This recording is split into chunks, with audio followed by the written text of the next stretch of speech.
Praise lord. దేవాతి దేవునికి వందనాలు. ప్రభు నామమున మీ అందరికీ నా ప్రత్యేకమైన వందనాలు, శుభాలు తెలియజేస్తున్నాను. ఈ దినము కొరకు ఏర్పాటు చేయబడిన దేవుని వాగ్దానము కీర్తనల గ్రంథము 1వ అధ్యాయము 3వ వచనము.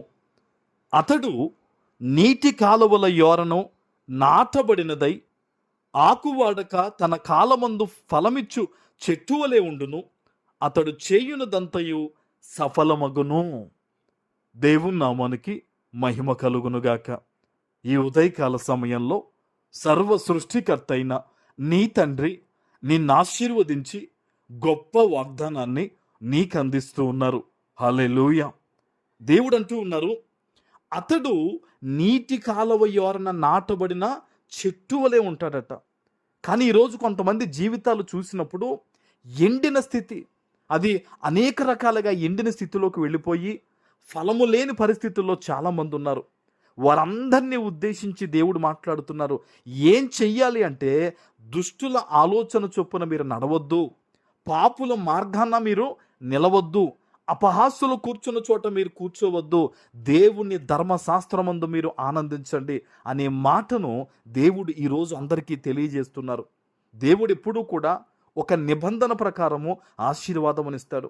ఈరోజు నిజంగా నా జీవితంలో ఒక గొప్ప కార్యం నేను చూడాలనుకుంటున్నాను, నా జీవితంలో గొప్ప వెలుగు ఫలభరితమైన ఆశీర్వాదాన్ని నేను అనుభవించాలనుకుంటున్నాను అని నీకుంటే గనక దేవుని యందు ఆనందించడం నేర్చుకోండి. ప్రతి విషయములో కూడా విజ్ఞాపన ప్రార్థన చేయడం కానీ మొరపెట్టడం కానీ ప్రారంభించండి. నువ్వు లోకములో ఉన్న మనుష్యుల మీద ఆధారపడడం కంటే, లోకములో మనుష్యుల దగ్గరికి వెళ్ళే కంటే మొదట దేవుని దగ్గర నువ్వు కనిపెట్టు. ప్రతి విషయములో ప్రార్థన చేయి, ప్రతి విషయములో దేవుని సహాయం కోసం వేడుకో. దేవుడు తప్పకుండా నిన్ను ఆశీర్వదిస్తాడు. అందుకనే దేవుడు అంటూ ఉన్నాడు, ఆకు వాడక తన కాలమందు ఫలమిచ్చు చెట్టు వలె ఉంటాడు. తన కాలమందు ఫలమిచ్చు చెట్టు. సంవత్సరం అంతా కూడా మామిడి చెట్టు పచ్చగా ఉన్నప్పటికీ వేసవి కాలంలో తన సమయంలో అది ఫలాన్ని ఇచ్చినట్టుగా నువ్వు సంవత్సరం అంతా దీవెనకరంగానే ఉంటావు. దేవుడు నిర్ణయించిన సమయం ఒకటి రాబోతుంది, అది నీ జీవితంలో గొప్ప ఫలభరితమైన ఆశీర్వాదకరమైన దినాలు అవి రాబోతున్నాయి నీ జీవితంలో. ఆమేన్. నువ్వు చేసేది ప్రతిదీ కూడా సఫలం అవుతుందంట.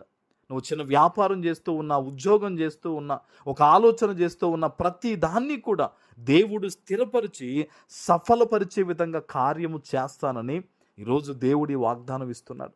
నువ్వు ఎక్కడి నుంచి, ఎటువంటి పరిస్థితుల మధ్య ఈ వాగ్దానాన్ని వింటున్నావో నాకు తెలియదు, కానీ సేవకునిగా చెప్తున్నాను, మనుష్యులను నమ్మి పాడైపోయిన వారు ఉన్నారు, కానీ దేవుణ్ణి నమ్మి పాడైపోయిన వారు ఎవరు లేరండి. దేవుణ్ణి ఆశ్రయించి దుఃఖపడిన వారు ఎవరూ లేరండి. దుఃఖాన్ని తొలగించేవాడు ఆయనే, అవమానాన్ని తీసేసేది ఆయనే. ఈరోజు నీ జీవితం ఒకవేళ దుఃఖములో ఉందని, అవమానాల మధ్య ఉన్నానని, ఒంటరిగా ఉన్నానని నువ్వు బాధపడుతూ ఉంటే ఈ వాగ్దానం ద్వారా దేవుడు నీతోనే మాట్లాడుతున్నాడు. భయపడొద్దు. నీ అవమానం తొలగే రోజు వచ్చింది, నీ దుఃఖము తీరిపోయే రోజు వచ్చింది. ప్రార్థన చేయలేసి దేవుని సన్నిధిలో మోకరించి ప్రార్థన చేయి. ప్రభువా, నువ్వే నాకు దిక్కు, నువ్వే నా ఆలోచన, నువ్వే నా సమస్తం ప్రభువా, మార్గాన్ని కనపరచు అని నువ్వు ప్రార్థన చేసినట్టయితే దేవుడు గొప్ప జ్ఞానము, కృప నీ మీద కుమ్మరించి అనేక మందికి దీవెనకరంగా, ఎక్కడ అవమానం పొందావో, ఎక్కడ పడిపోయావో అక్కడ దేవుడు మరలా నిన్ను కట్టి గొప్ప సాక్షిగా ఆయన నీ విషయంలో ఆయన నామానికి మహిమ తెచ్చుకుంటారు. ఆమేన్. ప్రార్థన చేసుకుందాం. పరిశుద్ధుడా, ప్రేమ కలిగిన తండ్రి, మీకు వందనాలు.